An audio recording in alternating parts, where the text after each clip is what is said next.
Assalamualaikum warahmatullahi wabarakatuh. Selamat pagi semuanya dan selamat pagi untuk Bapak Parno.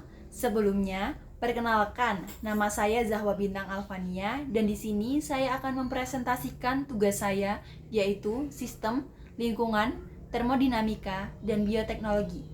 Sebelum itu, saya akan memperkenalkan kepada kalian mengenai sistem dan juga lingkungan.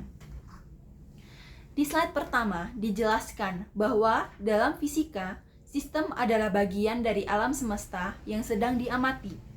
Sistem dapat berupa benda, sekelompok benda, atau juga proses. Sistem dapat dibatasi secara nyata atau juga imajinatif. Dalam fisika, sistem ini sangat berpengaruh terhadap lingkungan. Bagaimana bisa?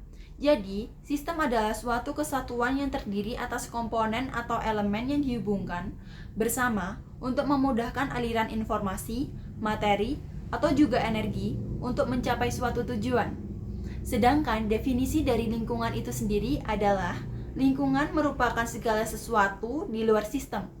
Lingkungan dapat berupa benda, sekelompok benda, atau proses. Lingkungan dapat berinteraksi dengan sistem.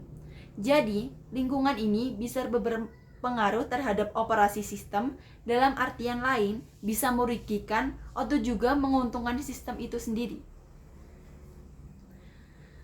Lalu kita masuk ke slide kedua, mengenai apa korelasinya. Jadi, konsep sistem dan lingkungan merupakan konsep dasar dalam fisika yang digunakan untuk mempelajari perubahan yang terjadi pada suatu sistem. Konsep ini digunakan untuk menganalisis berbagai fenomena fisika. Korelasinya antara sistem dan lingkungan dapat digambarkan sebagai berikut. Yang pertama, sistem dan lingkungan saling berinteraksi. Yang kedua, sistem dan lingkungan dapat saling mempengaruhi. Dan yang ketiga, sistem dan lingkungan dapat saling bertukar materi dan juga energi. Lalu, di dalam fisika, konsep sistem dan lingkungannya digunakan untuk menganalisis berbagai proses fisika. Seperti yang pertama, proses termodinamika, yaitu proses yang melibatkan perpindahan energi dan juga materi. Yang kedua, ada proses mekanika, yaitu proses yang melibatkan perpindahan materi dan juga gaya.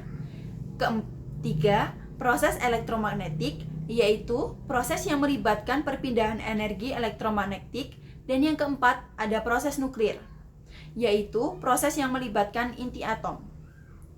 Apa saja contoh di antara keduanya? Saya akan menjelaskannya di slide yang 3. Jadi, di sini dijelaskan bahwa ada beberapa contoh untuk korelasi sistem dan juga lingkungan. Yang pertama, ada sistem mesin. Jadi, dalam sistem mesin ini, lingkungannya adalah udara, bahan bakar, dan juga panas.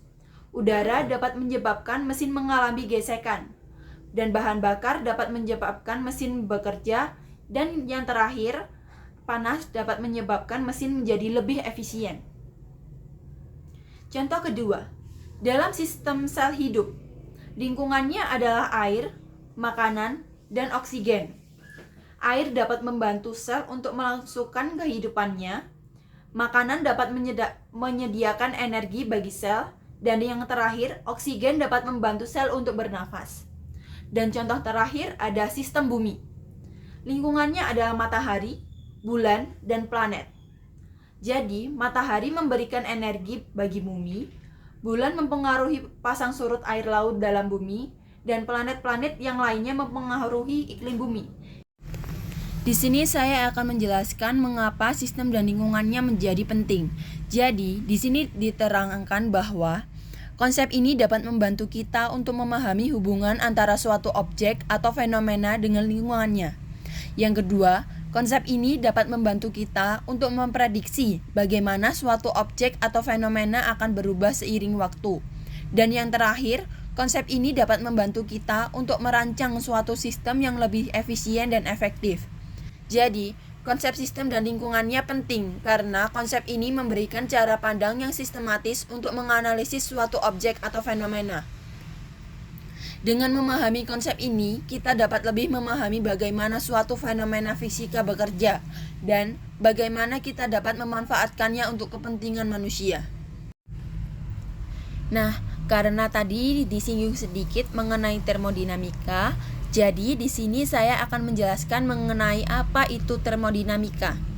Termodinamika adalah cabang fisika yang mempelajari tentang energi, khususnya tentang perpindahan energi dari suatu bentuk ke bentuk yang lain, aliran, dan kemampuan energi melakukan usaha. Termodinamika juga mempelajari mengenai hubungan antara energi dan juga materi. Termodinamika sendiri berasal dari bahasa Yunani, yaitu termos yang artinya panas dan dinamik yang artinya perubahan. Lalu, di slide selanjutnya terdapat tabel ringkasan yang menyatakan mengenai konsep dari termodinamika. Jadi, konsep termodinamika ada 4, dimulai dari termodinamika 0. Di sini dinyatakan bahwa hukum termodinamika 0 adalah dua sistem dalam keadaan setimbang termal dengan sistem ketiga. Maka, ketiga sistem tersebut dalam keadaan setimbang termal satu sama lain. Penjelasannya seperti ini. Istilah setimbang termal berarti bahwa kedua sistem memiliki suhu yang sama. Jika kedua sistem dalam keadaan setimbang dengan sistem ketiga, maka kedua sistem tersebut memiliki suhu yang sama dengan sistem ketiga. Hukum termodinamika 0 penting karena memberikan dasar untuk memahami konsep kesetimbangan termal. Kesetimbangan termal adalah keadaan di mana kedua sistem tidak saling bertukar energi panas. Kita lanjut ke konsep termodinamika yang pertama. Hukum termodinamika pertama menyatakan bahwa energi tidak dapat diciptakan atau dimusnahkan, tetapi hanya bisa diubah dari suatu bentuk ke bentuk yang lain. Jadi kesimpulannya adalah energi merupakan kemampuan untuk melakukan usaha. Energi dapat berupa panas, energi listrik, energi kimia, energi nuklir, dan lain-lain. Hukum termodinamika 1 menyatakan bahwa total energi suatu sistem selalu konstan, yaitu energi yang selalu berubah dari suatu bentuk ke bentuk yang lain, tetapi jumlah total energi tetap sama. Lalu yang ketiga ada konsep termodinamika 2. Hukum termodinamika 2 menyatakan bahwa entropi alam semesta selalu meningkat. Entropi adalah ukuran ketidakteraturan dari suatu sistem.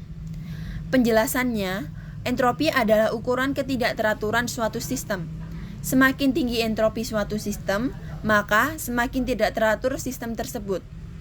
Hukum termodinamika 2 menyatakan bahwa entropi alam semesta selalu meningkat. Artinya, ketidakteraturan alam semesta selalu meningkat juga. Dan yang terakhir ada konsep termodinamika 3. Hukum termodinamika 3 menyatakan bahwa entropi dari suatu sistem yang mendekati suhu nol adalah absolut, merupakan suatu hal yang konstan. Suhu nol absolut adalah suhu yang paling rendah yang mungkin dicapai oleh suatu sistem. Suhu nol absolut bisa mencapai, atau dalam kata lain, suhu nol absolut adalah negatif 273,15 derajat Celcius atau setara dengan negatif 459,60 derajat Fahrenheit. Hukum termodinamika 3 menyatakan bahwa entropi dari suatu sistem yang mendekati suhu nol absolut adalah konstan. Artinya, ketidakteraturan suatu sistem akan mencapai nilai minimum pada suhu nol absolut. Baik teman-teman, jadi di awal tadi kita sudah membahas mengenai sistem dan juga lingkungan, kemudian dilanjutkan dengan mengenai apa itu termodinamika. Dan bagaimana kedua hal itu bisa berhubungan, dijelaskan di slide ini bahwa hubungan antara termodinamika dengan sistem dan lingkungan adalah bahwa sistem dan lingkungan merupakan konsep dasar dalam termodinamika. Sistem adalah bagian dari alam semesta yang menjadi pusat dari perhatian kita. Kemudian, lingkungan adalah segala sesuatu di luar sistem yang dapat berinteraksi dengan sistem, namun terkadang tidak ternotis oleh kita. Jadi, di sini tertera mengenai interaksi antara sistem dan juga lingkungan dapat berupa 1. Pertukaran materi. Materi dapat mengalir ke sistem. Materi dapat mengalir dari sistem ke lingkungan atau juga sebaliknya. Yang kedua, pertukaran energi. Jadi, energi dapat mengalir dari sistem ke lingkungan atau juga sebaliknya. Yang terakhir ada pertukaran kalor. Jadi, kalor dapat mengalir dari sistem ke lingkungan atau juga sebaliknya. Dan di slide berikutnya kita sudah membahas mengenai interaksi antara konsep termodinamika dengan bioteknologi. Di sini dijelaskan bahwa termodinamika dan bioteknologi adalah dua bidang ilmu yang saling berikatan. Termodinamika adalah cabang ilmu fisika yang mempelajari tentang energi, khususnya tentang perpindahan energi dari suatu bentuk ke bentuk yang lain, aliran, dan juga kemampuan energi untuk melakukan usaha. Dan bioteknologi adalah cabang ilmu yang mempelajari mengenai penerapan prinsip-prinsip biologi untuk menghasilkan suatu produk atau proses yang bermanfaat bagi manusia. Jadi, kesimpulannya, ketiga konsep tersebut saling melengkapi untuk memahami berbagai fenomena fisika dan juga biologi yang terjadi di alam semesta, seperti proses fotosintesis, proses respirasi sel, dan juga proses fermentasi.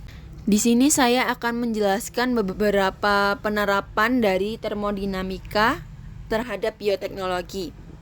Yang pertama, pemanfaatan makhluk hidup untuk menghasilkan energi, meningkatkan efisiensi energi, mengurangi emisi gas rumah kaca. Selanjutnya ada pemanfaatan energi matahari untuk fotosintesis. Yang ketiga, ada pemanfaatan enzim untuk menghasilkan produk bioteknologi. Dan yang terakhir, ada pemanfaatan mikroorganisme untuk menghasilkan produk bioteknologi. Dan dalam penerapan bioteknologi dalam termodinamika kan terdapat pemanfaatan enzim untuk menghasilkan produk bioteknologi. Jadi di sini saya akan menjelaskan mengenai pembuatan antibiotik. Jadi, pemanfaatan enzim dalam pembuatan antibiotik dapat meningkatkan efisiensi proses produksi karena enzim dapat mempercepat reaksi kimia yang terlibat dalam sintesis antibiotik. Pembuatan antibiotik melibatkan berbagai reaksi kimia yang membutuhkan energi. Enzim yang merupakan protein yang dapat mempercepat reaksi kimia seiring digunakan dalam pembuatan antibiotik tersebut. Enzim dapat mempercepat reaksi kimia dengan menurunkan energi aktivasi reaksi tersebut. Jadi, pembuatan antibiotik dan termodinamika ini saling berhubungan. Namun, dalam pembuatan antibiotik ini memiliki beberapa resiko.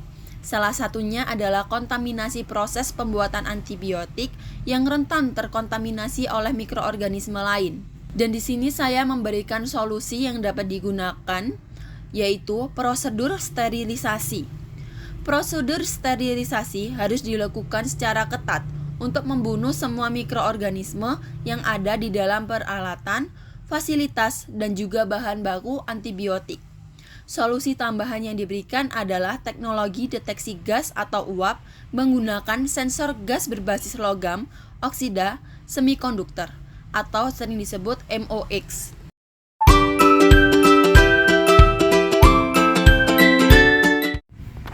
Baik, akhirnya kita sudah mencapai di penghujung presentasi kali ini. Jadi di sini saya akan membacakan kesimpulan dari presentasi kali ini. Dalam termodinamika, sistem adalah bagian dari alam semesta yang diamati, sedangkan lingkungan adalah bagian dari alam semesta yang tidak diamati. Sistem dan lingkungan dapat saling berinteraksi, misalnya melalui perpindahan energi dan juga materi, atau yang sering kita sebut dengan termodinamika. Dalam bioteknologi, sistem dapat berupa suatu sel, jaringan, organ, atau organisme yang lingkungannya dapat berupa media kultur, peralatan, atau lingkungan sekitar. Jadi, ketiga hal ini saling berhubungan antara satu sama lain. Referensi bisa kita lihat di sini dan sekian, terima kasih.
Baik, akhirnya kita sudah mencapai di penghujung presentasi kali ini. Jadi di sini saya akan membacakan kesimpulan dari presentasi kali ini. Dalam termodinamika, sistem adalah bagian dari alam semesta yang diamati, sedangkan lingkungan adalah bagian dari alam semesta yang tidak diamati. Sistem dan lingkungan dapat saling berinteraksi, misalnya melalui perpindahan energi dan juga materi atau yang sering kita sebut dengan termodinamika. Dalam bioteknologi, sistem dapat berupa suatu sel, jaringan, organ, atau organisme yang lingkungannya dapat berupa media kultur, peralatan, atau lingkungan sekitar. Jadi, ketiga hal ini saling berhubungan antara satu sama lain. Referensi bisa kita lihat di sini dan sekian, terima kasih.